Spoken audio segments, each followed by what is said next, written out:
You stupid fuck. Little John, sit down, Little John. Little John. Little John.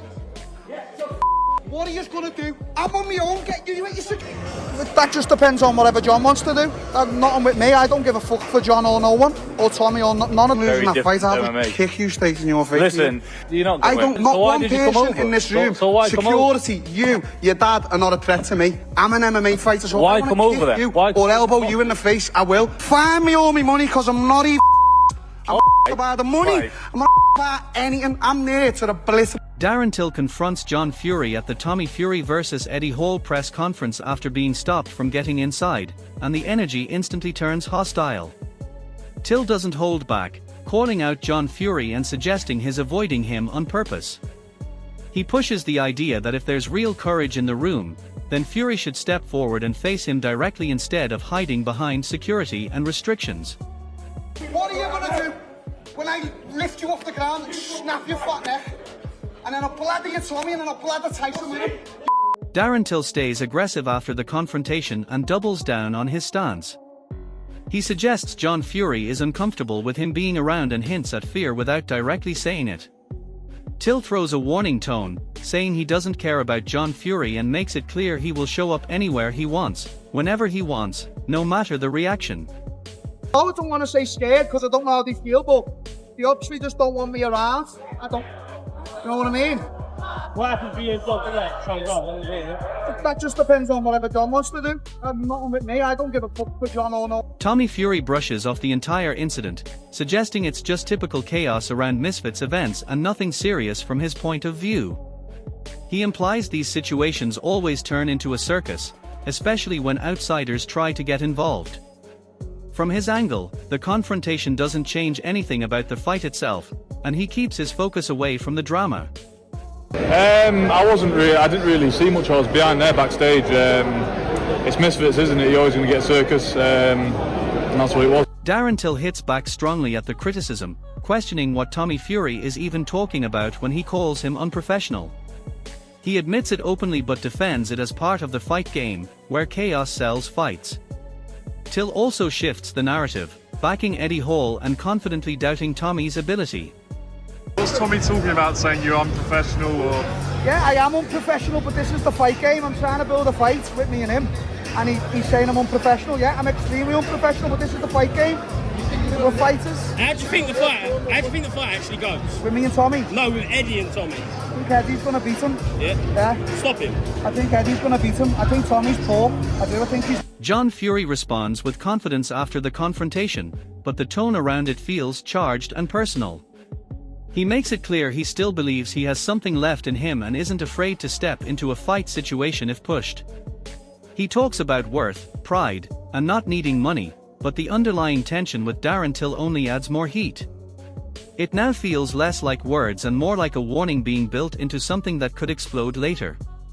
Ring. I'll fight in the ring, yeah, but you won't pay me the money I'm worth. Is this still a possibility? Of course. Listen, I know my worth and I know what I've got left in me. You know, and at the end of the day, I want paying properly because I don't need money. Money ain't my thing. My sons are... Carl Froch comes out strongly against the situation, calling it a complete mockery of boxing and questioning how it was even allowed to escalate in the first place.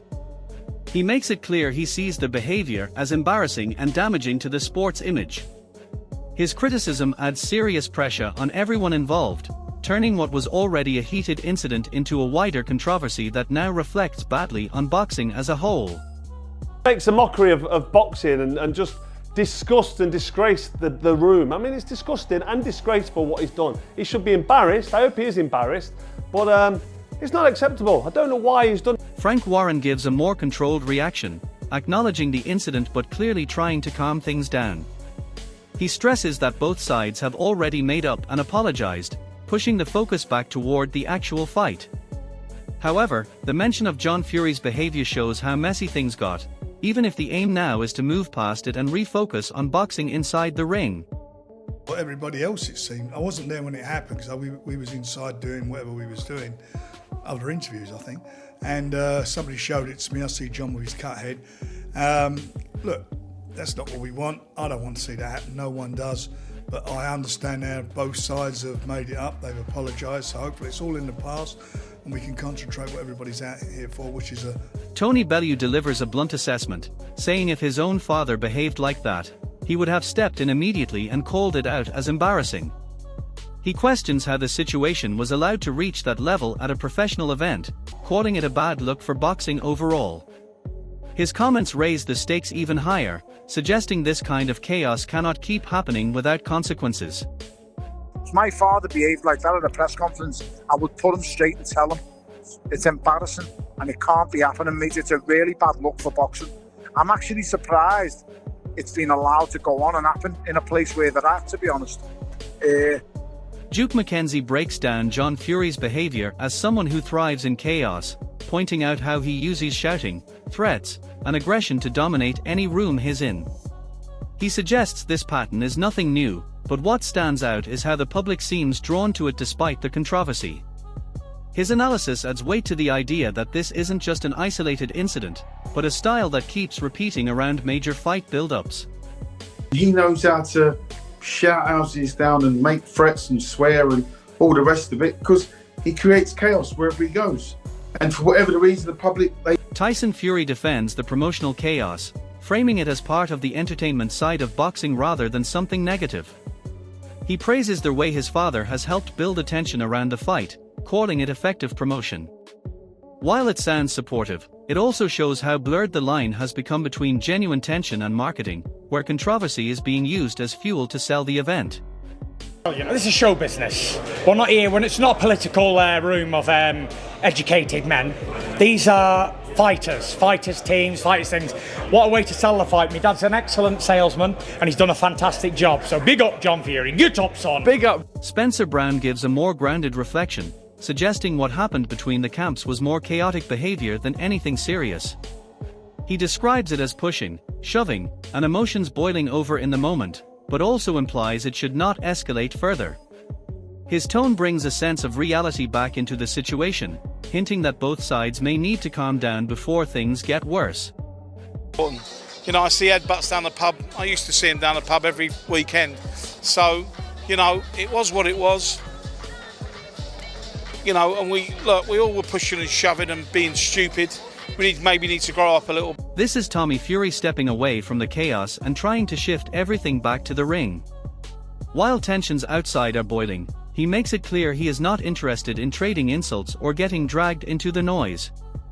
It is a controlled response, but it also highlights the pressure sitting on his family name and expectations.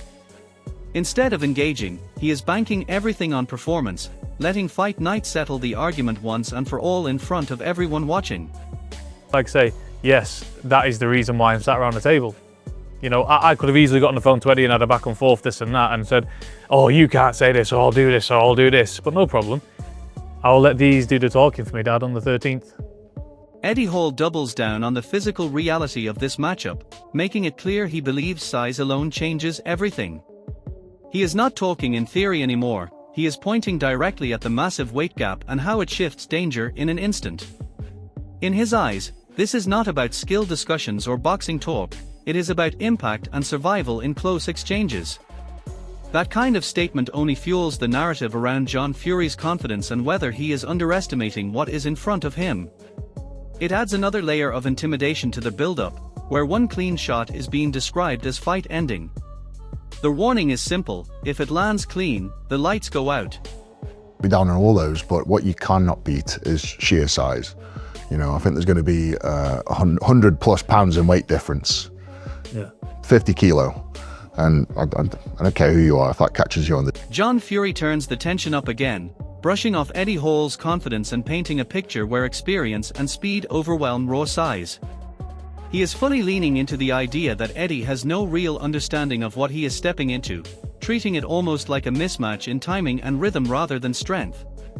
The talk of shorter rounds and limited ability adds to the narrative that Eddie is being forced into uncomfortable territory. It is classic fight build-up confidence, but it also raises the question of whether this belief is control or overconfidence. If Tommy can actually move like described, this could become a one-sided showcase, but if Eddie lands early, everything changes in seconds. You don't know what he's in for. He thinks because Tommy's small. Tommy's like a pocket rocket, isn't he, compared to him? And I got that body belt on, I'm feeling the power. You can't take that. That's why he wants to do 2-minute rounds, isn't it? You can't do the 3. I can't blame him. You've got to give Eddie all props because he's not a fighter. He's going to get in with Tommy knowing full well what can happen to him. And the only thing he's going to try and do is swing, but he won't even hit him. John Fury doubles down on the preparation angle, using training and conditioning as proof that everything is under control heading into fight night. The message is clear: they are fit, disciplined, and not walking into this unprepared. But underneath that confidence is a growing sense of pressure, because every statement now feeds expectation rather than reassurance.